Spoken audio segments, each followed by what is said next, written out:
Donc, manipulation pour éviter le reflux gastro-œsophagien.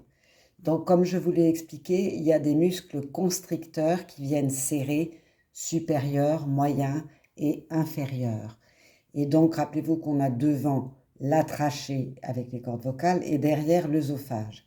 Et le constricteur inférieur, il vient englober, vous le verrez sur le schéma d'avant, l'œsophage.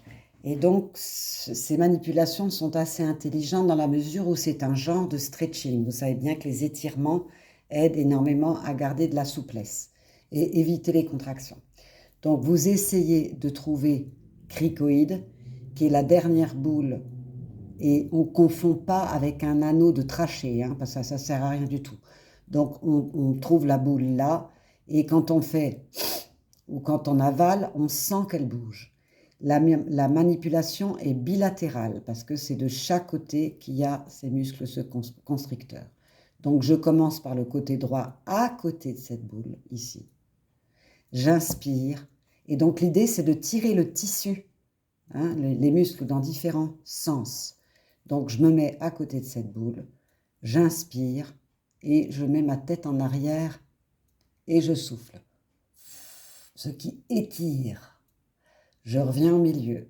J'inspire. Je lâche pas mon bout là, hein, parce que si c'est juste pour toucher, ça sert à rien. Voilà, à côté de cette boule. Et j'inspire et je tourne la tête du côté du doigt. Puis je reviens au milieu. Je lâche pas mon histoire de tissu là, hein. Et maintenant, je vais faire un mouvement de translation. Donc toujours l'idée de tirer. J'inspire et je lève l'oreille du même côté que le doigt. Après, je me mets de l'autre côté, doigt gauche. Toujours pareil, je repère mon cricoïde, je me mets à côté, j'inspire. Donc, on n'enfonce pas comme un fou, mais on a l'idée toujours de tirer, étirer le muscle. Donc, j'inspire, je mets ma tête en arrière, je souffle.